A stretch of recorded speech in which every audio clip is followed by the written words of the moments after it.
Eurasian মানে Europe এবং Asian মানসিকতা এবং আইডিওলজিকে এক সমষ্টিবদ্ধ করে এই এসসিও ড্রাফটিংটা করেছিল। এবং অবভিয়াসলি এটার জন্য ক্রেডিট, একটা বড় সংখ্যক ক্রেডিট যায় বেজিং এ। এবং এটা বলাটা আজকের ডেটে কোনো অভাব নেই যে এই কমিউনিটিকে বিভিন্ন রকম ভাবে অবজার্ভ করতে চেয়েছিল ইউনাইটেড নেশন, যদিও খুব একটা পাত্তা দেওয়া হয়নি। এবং এই কমিউনিটির পার্ট হতে আমেরিকানসরা অনেক দিন ধরে চায় এবং হওয়া হয়নি, কারণ এই কমিউনিটিতে এতটা জিডিপি কন্ট্রিবিউশন আছে, which is close two 40% growth of the world economy. শুধু তাই না, সাপ্লাই চেন বলুন, কনজিউমার মার্কেট বলুন, মানে যে কোনো অর্থনৈতিক ইভলিউশন বলুন, এই এসসিও কমিউনিটির মধ্যে সেই ক্যাপাসিটি আছে সেটাকে সার্ভ করার, প্রথম কথা। দ্বিতীয় কথা, এই এসসিও কমিউনিটির মধ্যে এত রকমের মানে লেয়ার্স আছে, যে লেয়ার গুলো কিন্তু খুব ডিফিকাল্ট ফর আমেরিকাকে এককভাবে সেটাকে কাউন্টার করা। তার কারণ হচ্ছে এসসিও কমিউনিটিতে কিন্তু একটা মিলিটারি এক্সচেঞ্জ বা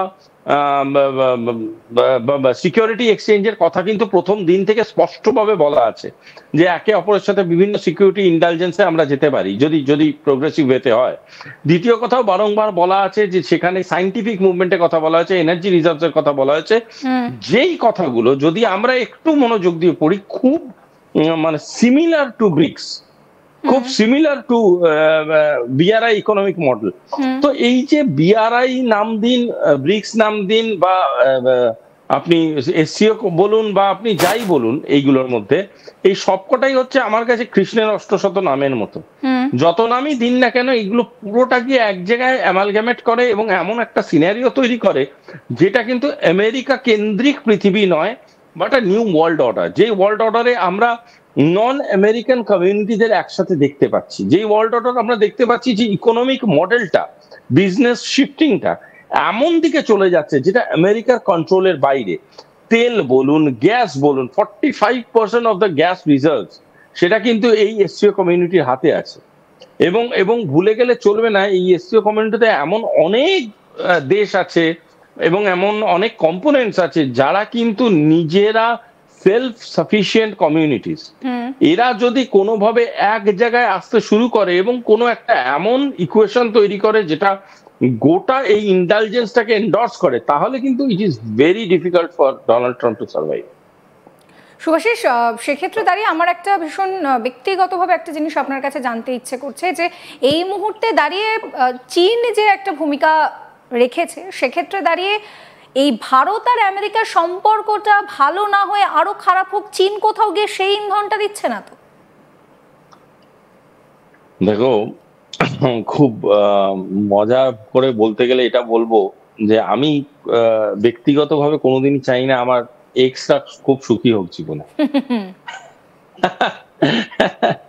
হয়তো মুখে সবার সামনে বলবো যে না না, ওর ভালো হোক, ওর মঙ্গল হোক, কিন্তু আমি মনে মনে চাইবো যে ও সারা জীবন যেন মনে করুক যে আমি ওর শ্রেষ্ঠ প্রেমিক ছিলাম এবং আমাকে যেন সারা জীবন ও মিস করতে থাকুক। মানে on a very lighter note what I am saying, যে চীন কেন, আমেরিকাও তো আলাদা কিছু চায়নি। আমেরিকাও বারংবার চেয়েছে যে চীন এবং ভারতের সম্পর্কটা সবসময় যেন একটা টালমাটাল পরিস্থিতির মধ্যে দিয়ে যায়। কেন? কারণ তাহলে যে লুপহোলস গুলো পলিটিক্যালি, ইকোনমিক্যালি, ট্রেড ওয়াইজ তৈরি হবে বা যে সিকিউরিটি ওয়াইজ তৈরি হবে, সেইগুলোর advantage America as a institution নিতে পারে। তো আজকের ডেটে চীনও সেটা চাইবে। যেমন যেমন ভারতবর্ষকে একটা অদ্ভুত সাইলেন্স ভারতবর্ষের তুমি দেখবে রিগার্ডিং চীন বিহেভিয়ার উইথ পাকিস্তান। কেন সেটা? তার কারণটা হলো চায়না কেন বারবার পাকিস্তানের দিকে যাচ্ছে, তার কারণটা হলো চায়নার অলরেডি ইনভেস্টমেন্ট পাকিস্তানের ভিতরে আছে। এবার চায়নার নিজের সেই ইনভেস্টমেন্টটাকে প্রচন্ড রকম ভাবে সিকিউর করতে চাইবে, স্বাভাবিক ব্যাপার। কারণ সিকিউর করতে কেন চাইছে? কারণ সেই চায়নার ইনভেস্টমেন্ট গুলো আজকে কিন্তু বিপদে পড়ে গেছে due to America's intelligence in Pakistan and Bangladesh.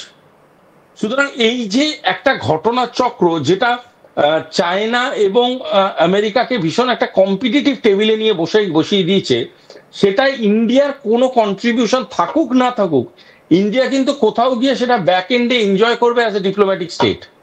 এটাই স্বাভাবিক চরিত্র কূটনীতি, ঠিক আছে? তার কারণটা হচ্ছে যে তাহলে কেউই কমফর্টেবলি পাকিস্তানের ভবিষ্যৎ নির্ধারণ করার জায়গায় থাকবে না। কারণ সবাই তো নিজের নিজের যখন চীন পাকিস্তানের কথা বলছেন, সেক্ষেত্রে দাঁড়িয়ে একটা বিষয় কিন্তু আমার ভীষণ জানতে ইচ্ছে করছে যে চীন তো একটুখানি প্রো পাকিস্তান, আবার চীন দেখাচ্ছে যে এই মুহূর্তে চীন ভারতেরও খুব ভালো বন্ধু। তাহলে এই যে চীন একবার এদিক একবার এদিক এইরকম একটা অদ্ভুত দোলাচলের মধ্যে রয়েছে, ভারত সেই বিষয়টাকে কিভাবে দেখছে? কারণ এই এসিও সামিটে যেটা আপনার সাথে আলোচনা করলাম যে পাকিস্তানও থাকছে। চীন প্রো পাকিস্তান কেন সেটা তো আমাদের আগে বুঝতে হবে। প্রো পাকিস্তান এই কারণে, কারণ চীন অলরেডি ইনভেস্ট করে ফেলেছে। হ্যাঁ, ইনভেস্ট করে ফেলেছে, পয়সা দিয়ে ফেলেছে। দেখো একটা জিনিস বোঝো, কোনো একটা বিজনেসে তুমি অ্যাজ এ ইনভেস্টার ইনভেস্ট করে ফেলেছো, এবার ইনভেস্ট করে ফেলার পরে দেখছো যে তুমি যে বিজনেসটা থেকে ভেবেছিলে এতটা প্রফিট আমি তুলে নেবো, সেটা ভেবেই তো ইনভেস্ট করেছো। সেই প্রফিটটা তুলে নেবো যে অঙ্কটা তুমি কষেছো, সেটা গিয়ে দেখছো কোথাও বিপাকে পড়ে যাচ্ছে, কারণ একটা তৃতীয় ব্যক্তি এবং একটা তৃতীয় সংগঠন এসে সেই একই বিজনেসে পয়সা ঢালছে, এবং তুমি যেখান থেকে ক্রিম গুলো খাবে বলে প্রস্তুত হচ্ছিলে, সেই ক্রিমের কিন্তু ভাগ তোমার আরেকটা বাড়ছে। শুধু বাড়ছে না, একটা আগ্রাসী মনোভাবে যে তোমার ভাগটাও খেয়ে নেওয়ার বন্দোবস্ত জুটিয়েছে। সুতরাং এইরকম একটা পরিস্থিতিতে তোমাকে তো ভাই নড়ে চড়ে বসতেই হবে, এবং এই নড়ে চড়ে বসার জন্যই ভারত সফর থেকে ডাইরেক্টলি চীনের বিদেশ মন্ত্রী গেলেন পাকিস্তানে, আফগানিস্তানকেও সাথে রাখলেন।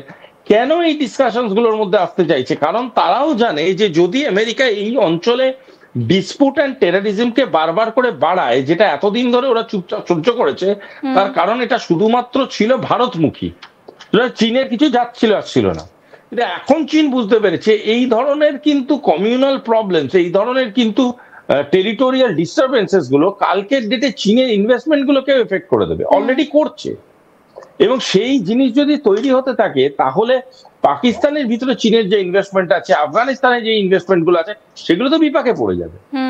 দ্বিতীয়ত, চীন বোঝার চেষ্টা করবে বারংবারই যে এই যে বিআরআই যে রোডওয়েজ এর কথা বলছি বা ট্রেড রুটের কথা বলছি, সেই ট্রেড রুটের একটা বড় অংশ কিন্তু বালুচিস্তান হয়ে যাচ্ছে, এবং আমি খুব ভুল না বললে খাইবার পাখতুনখোয়া টাচ করছে সেটা।